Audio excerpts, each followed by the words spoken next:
लोक कल्याण कृद्धर्म धारणा संप्रसारकः वृत्तियायावरो मान्यो देवर्षिऋषिसत्तमः अव्याहत गतिं प्राप गन्तुं विष्णुपदं सदा नारदो ज्ञानचर्चार्थं स्थित्वा वैकुण्ठसन्निधौ लोककल्याणमेवायमात्मकल्याणवद्यतः मेने परार्थपारिणः सुविधामन्यदुर्लभां काले काले गतस्तत्र समस्याः कालिकीमृशन् मतं निश्चित्य स्वीचक्रे भाविनीं कार्यपद्धतिम्। अर्थात लोक कल्याण के लिए जन जन तक धर्म धारणा का प्रसार विस्तार करने का व्रत लेकर निरंतर विचरण करने वाले नारद ऋषियों में सर्वश्रेष्ठ गिने गए और देवर्षि के मूर्धन्य सम्मान से विभूषित हुए। एकमात्र उन्हीं को यह सुविधा प्राप्त थी कि कभी भी बिना किसी रोक टोक विष्णुलोक पहुंचे और भगवान के निकट बैठकर अभीष्ट समय तक प्रत्यक्ष ज्ञान चर्चा करें। यह विशेष सुविधा उन्हें लोक कल्याण को ही आत्मकल्याण मानने की परमार्थ परायणता के कारण मिली। वे समय समय पर भगवान के समीप पहुंचते और सामयिक समस्याओं पर विचार करके तदनुरूप अपना मत बनाते और भावी कार्यक्रम निर्धारित करते। व्याख्या: परमार्थ में सच्ची लगन यदि किसी में हो तो उसे पुण्य अर्जन के अतिरिक्त आत्म कल्याण का लाभ मिलता है। ऐसे व्यक्ति दूसरों को तारते हैं, स्वयं अपनी नैया भी जीवन सागर में खेल लेते हैं। नारद ऋषि को भगवान की विशेष अनुकंपा इसी कारण मिली कि उन्होंने परहित को अपना जीवनोद्देश्य माना। इसके लिए वे निरंतर भ्रमण करते, जन चेतना जगाते व सत परामर्श देकर लोगों को सन्मार्ग की राह दिखाते थे। ध्रुव, प्रहलाद तथा पार्वती को अपने सामयिक मार्गदर्शन द्वारा उन्होंने लक्ष्य प्राप्ति की ओर अग्रसर भी किया। इसी लोक परायणता ने उन्हें देवर्षि पद से सम्मानित करवाया तथा भगवान के सामीप्य का लाभ भी उन्हें मिला। चूंकि वे सतत जन संपर्क में रहते थे व लोक कल्याण में रत रहते थे, इसी कारण सामयिक जन समस्याओं के समाधान हेतु वे परामर्श मार्गदर्शन हेतु प्रभु के पास पहुंचते थे व मार्गदर्शन प्राप्त कर अपनी भावी नीति का क्रियान्वयन करते थे। ऐसे परमार्थ परायण व्यक्ति जहां भी होते हैं सदैव श्रद्धा सम्मान पाते हैं।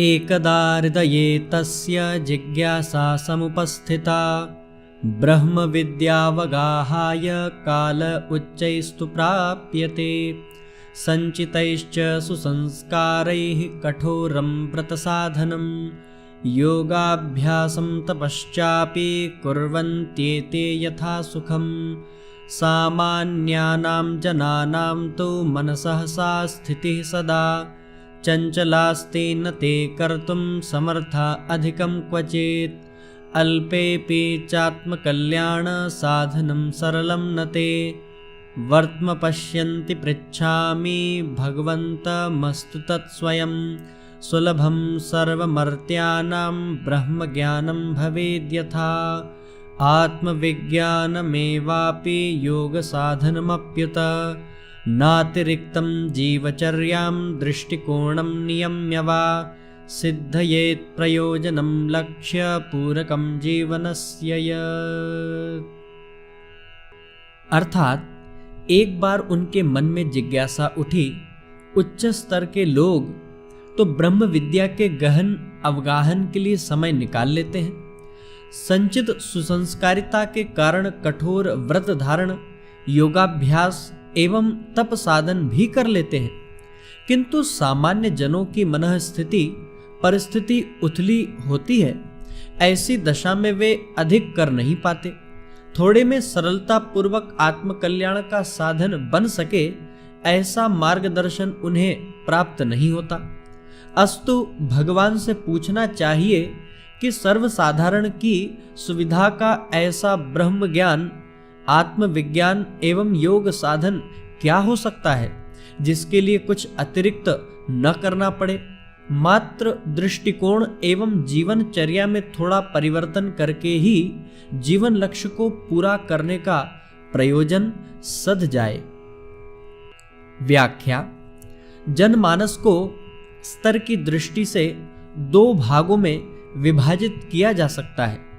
एक वे जो तत्व दर्शन, साधन, तपश्चर्या के मर्म को समझते हैं, कठोर पुरुषार्थ करने योग्य पात्रता भी उन्हें पूर्व जन्म के अर्जित संस्कारों व स्वाध्याय परायणता के कारण मिल जाती है, परंतु देवर्षि नारद ने जन जन में प्रवेश करके पाया कि दूसरे स्तर के लोगों की संख्या अधिक है जो जीवन व्यापार में उलझे रहने के कारण अथवा साधना विज्ञान के विस्तृत उपक्रमों से परिचित होने का सौभाग्य न मिल पाने के कारण अध्यात्म विद्या के सूत्रों को समझ नहीं पाते, व्यवहार में उतार नहीं पाते तथा ऐसी ही उथली स्थिति में जीते हुए किसी तरह अपना जीवन शकट खींचते हैं। विशेष लोगों के लिए तो विशेष उपलब्धियां हैं।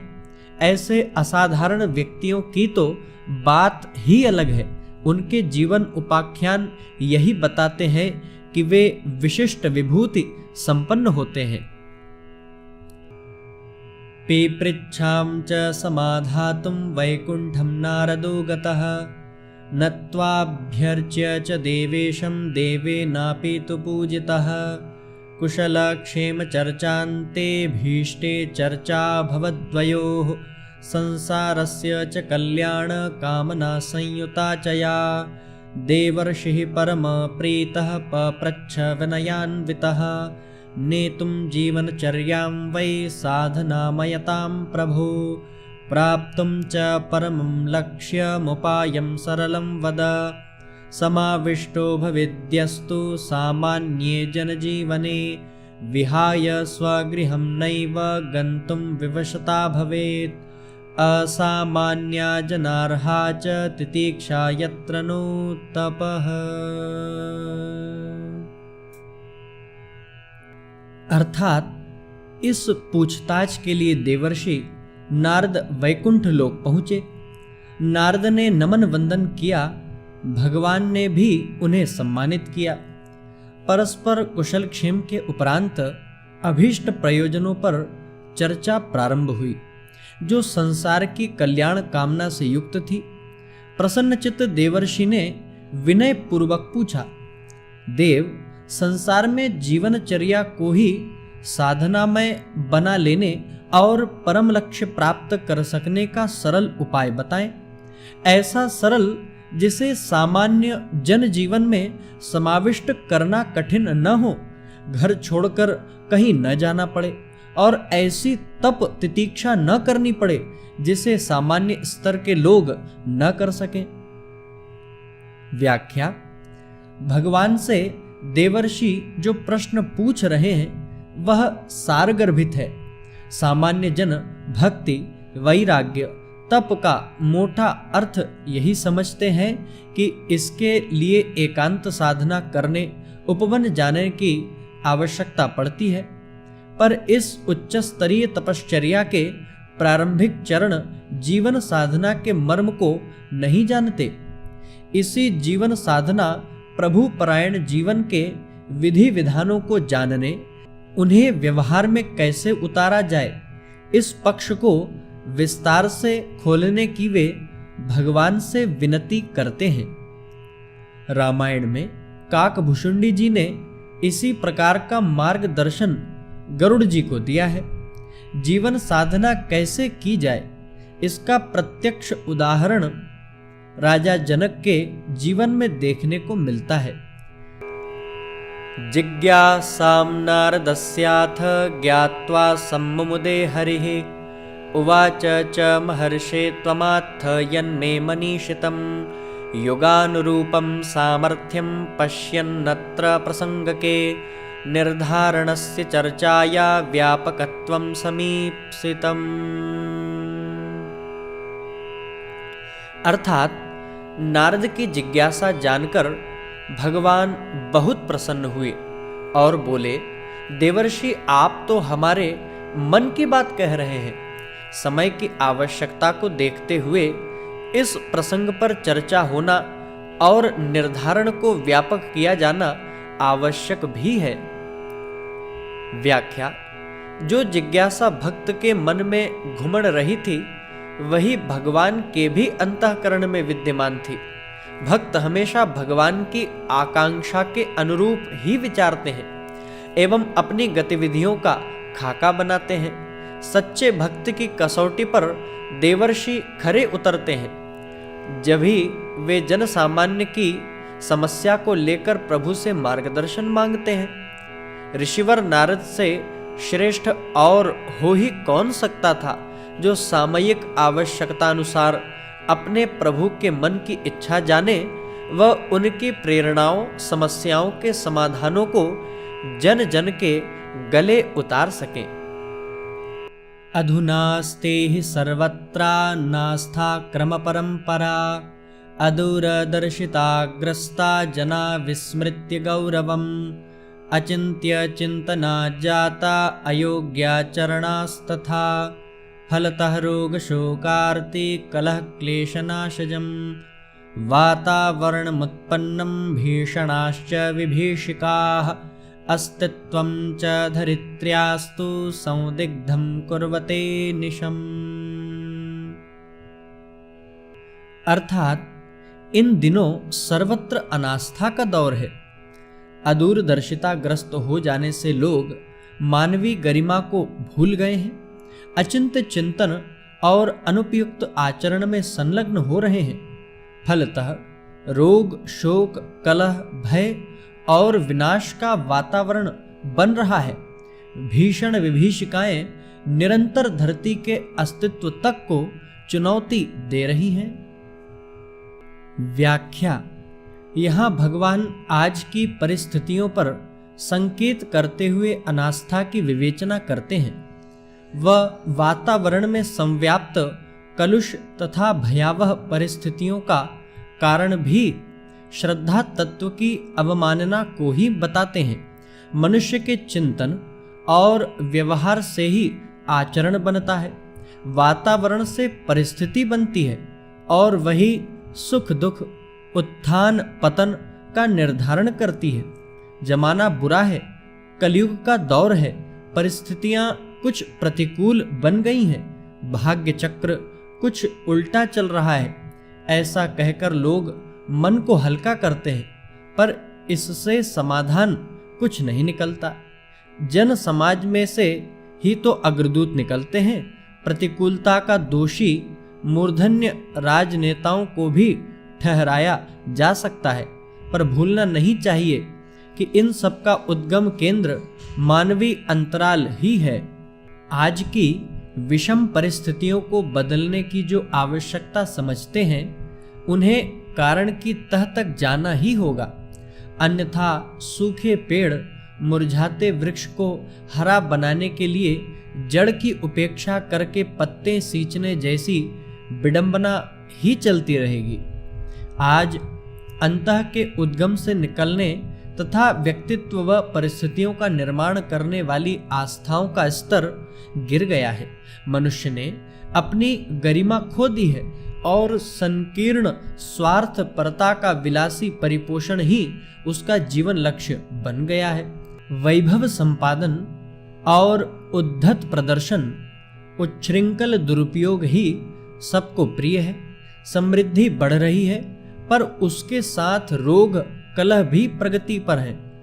प्रतिभाओं की कमी नहीं, पर श्रेष्ठता संवर्धन व निकृष्टता उन्मूलन हेतु प्रयास ही नहीं बन पड़ते। लोक मानस पर पशु प्रवृत्तियों का ही आधिपत्य है। आदर्शों के प्रति लोगों को न तो रुझान है न उमंग ही। दुर्भिक्ष संपदा का नहीं, आस्थाओं का है। स्वास्थ्य की गिरावट, मनोरोगों की वृद्धि, अपराध वृत्ति तथा उद्दंडता सारे वातावरण में संव्याप्त है और ये ही अदृश्य जगत में उस परिस्थिति को विनिर्मित कर रही है जिसके रहते धरती महाविनाश युद्ध की विभीषिकाओं के बिल्कुल समीप आ खड़ी हुई है। भगवान ने यहाँ स्पष्ट संकेत युग की समस्याओं के मूल कारण आस्था संकट की ओर किया है। सड़ी कीचड़ में से मक्खी, मच्छर, कृमि, कीटक, विषाणु के उभार उठते हैं। रक्त की विषाक्तता फुंसियों के रूप में, ज्वर प्रदाह के रूप में प्रकट होती है। ऐसे में प्रयास कहाँ हो ताकि मूल कारण को हटाया जा सके, अंतः की निकृष्टता को मिटाया जा सके। इसी तथ्य की विवेचना वे करते हैं। ईदृश्यां च दशायां तु स्वप्रतिज्ञानुसारतः जाता नवावतारस्य व्यवस्थायाः स्थितिः स्वयं प्रज्ञावतार नाम्नां च युगस्यास्यावतारकः भूलोके मानवानां तु सर्वेषां हि मनः स्थितौ परिस्थितौ च विपुलं चेष्टते परिवर्तनं सृष्टिक्रमे चतुर्विंश एष निर्धार्यतां क्रमः। अर्थात ऐसी दशा में अपनी प्रतिज्ञानुसार नए अवतार की व्यवस्था बन गई। प्रज्ञावतार नाम से इस युग का अवतरण भूलोक के मनुष्य समुदाय की मनः स्थिति एवं परिस्थिति में भारी परिवर्तन करने जा रहा है। सृष्टि क्रम में इस प्रकार का यह 24वां निर्धारण है। व्याख्या। आस्था संकट के दौर में भगवान हमेशा अपनी प्रतिज्ञा पूरी करते हैं। ऐसी परिस्थिति में ईश्वरीय सत्ता के अवतरण का उद्देश्य एक ही रहता है। गीता में कहा है, यदा यदा हि धर्मस्य ग्लानिर्भवति भारत अभ्युत्थानं धर्मस्य तदात्मानं सृजाम्यहम् परित्राणाय साधूनां विनाशाय च दुष्कृतां धर्म संस्थापनार्थाय संभवामि युगे युगे। गोस्वामी तुलसीदास के अनुसार असुर मारि थापहि सुरन्ह राखहि निज श्रुति सेतु जग विस्तारहि विशद यश राम जन्म कर हेतु। भावार्थ यह है कि अधर्म का नाश और धर्म की स्थापना अवतार प्रक्रिया का मूलभूत प्रयोजन है। यह संकल्प विराट है और अनादिकाल से यथावत चला आ रहा है। सुदूर अतीत के अवतारों में प्रारंभिक का कार्यक्षेत्र भौतिक परिस्थितियों से जूझना भर था। उसके बाद वालों को अनाचारियों से लड़ना पड़ा। राम को मर्यादा पुरुषोत्तम, कृष्ण को पूर्ण पुरुष और बुद्ध को विवेक का देवता कहा जाता है। प्रज्ञावतार इन सब का उत्तरार्ध माना जा सकता है। उसका कार्य अपेक्षाकृत अधिक कठिन और व्यापक है। उसे मात्र सामयिक समस्याओं एवं व्यक्तिगत उद्दंडताओं से ही नहीं जूझना है, वरन लोकमानस में ऐसे आदर्शों का बीजारोपण, अभिवर्धन तथा परिपोषण क्रियान्वयन करना है जो सतयुग जैसी भावना और राम राज्य जैसी व्यवस्था के लिए आवश्यक अंतः प्रेरणा व्यापक क्षेत्र में उत्पन्न कर सके। लक्ष्य और कार्य की गरिमा एवं व्यापकता को देखते हुए प्रज्ञावतार की कलाएं 24 होना स्वाभाविक ही है। बदलती परिस्थितियों में बदलते आधार भगवान को भी अपनाने पड़े हैं। विश्व विकास की क्रम व्यवस्था के अनुरूप अवतार का स्तर एवं कार्यक्षेत्र भी विस्तृत होता चला गया है। मनुष्य जब तक साधन प्रधान और कार्य प्रधान था, तब तक शास्त्र और साधनों के सहारे काम चल गया। आज की परिस्थितियों में बुद्धि तत्व की प्रधानता है, मन ही सर्वत्र छाया हुआ है। महत्वाकांक्षाओं के क्षेत्र में अनात्म तत्व की भरमार होने से संपन्नता और समर्थता का दुरुपयोग ही बन पड़ रहा है। महामारी सीमित क्षेत्र तक नहीं रही, उसने अपने प्रभाव क्षेत्र में समूची मानव जाति को जकड़ लिया है। विज्ञान ने दुनिया को बहुत छोटी कर दिया है और गतिशीलता को अत्यधिक द्रुतगामी। ऐसी दशा में भगवान का अवतार युगांतरीय चेतना के रूप में ही हो सकता है।